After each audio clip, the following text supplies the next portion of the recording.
Monsieur le Président, Madame la Ministre, chers collègues. Sandrine, AESH dans le second degré et qui a la chance, dit-elle, d'avoir un contrat à 3/4 temps, m'écrit « Je suis AESH depuis février 2009, en CDI depuis 2015 et je m'insurge contre cette mutualisation systématique, contre la logique des pouvoirs publics de réduire toujours et encore le nombre d'heures accordées aux élèves, de fait le nombre d'AESH.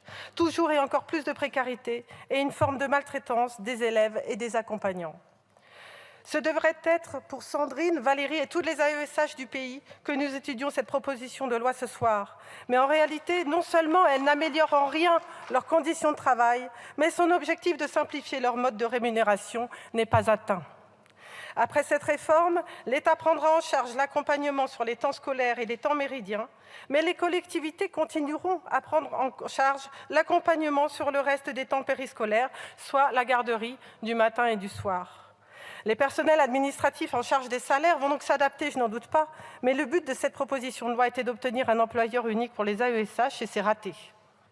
Alors ce dispositif allégera certes le budget des collectivités, qui en ont bien besoin, mais elles devront quand même prendre en charge les temps du matin et du soir notifiés.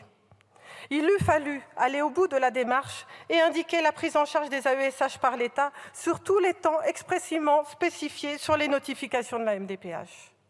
Il eût fallu surtout voter la proposition de loi de notre niche parlementaire en 2022, dans laquelle nous proposions de créer un corps de fonctionnaires de catégorie B pour les AESH, c'est-à-dire de leur reconnaître un statut conforme à ce qu'elles font effectivement. Reconnaître le métier d'accompagnant d'élèves en situation de handicap, comme nous reconnaissons le métier d'enseignant. Car ce devrait être un métier et non une simple mission. Et qui dit métier dit formation, diplôme, statut, carrière.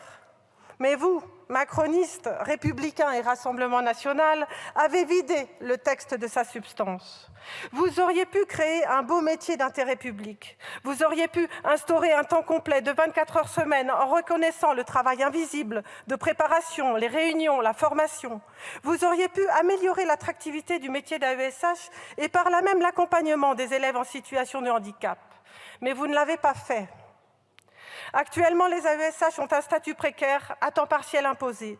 Elles peuvent obtenir, je dis bien elles peuvent, car ça n'est pas automatique, obtenir un CDI après 3 ans de CDD. 3 ans de période d'essai, ce n'est pas des mois, ce sont des années. Elles gagnent entre 800 et 1 000 euros par mois pour des journées à rallonge et fatigantes. Et c'est bien la raison pour laquelle il devient difficile de recruter de façon pérenne. Mais le ministère se satisfait de ce statut contractuel précaire.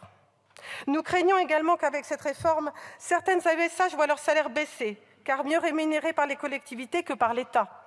C'est à ce titre que j'ai déposé un amendement qui vise à assurer le maintien de leur salaire. Estelle, maman d'un enfant autiste scolarisé au collège, m'a expliqué comment elle a été amenée à payer une séance chez l'ergothérapeute avec son fils et l'AESH pour que celle-ci puisse prendre connaissance du logiciel qu'il utilise en cours. Vous avez bien compris, c'est la maman qui a payé cette séance de formation pour l'AESH. C'est déjà très long pour que les parents obtiennent la notification de l'accompagnement de la MDPH. Long également pour que l'accompagnement soit effectif. Et en plus, la famille devrait financer la formation de l'AESH. Ça n'est pas possible. Les familles d'enfants en situation de handicap vivent un véritable parcours du combattant pour améliorer la vie de leur enfant. Je suis certaine que tous ici, vous avez été saisis dans vos circonscriptions par des familles démunies face au manque d'accompagnement ou au manque criant de structures d'accueil type IME ou ITEP. L'association Ambition École Inclusive a chiffré 200 000 enfants déscolarisés à défaut d'accompagnement ou de place en structure. La scolarisation des enfants en situation de handicap ne peut être faite au prix d'une précarisation croissante des AESH sans aucune forme structurelle des règles qui leur sont applicables.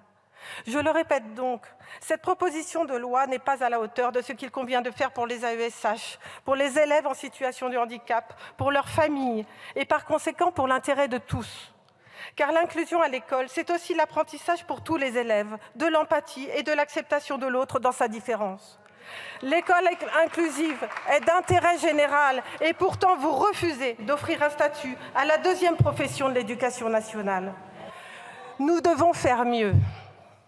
Merci.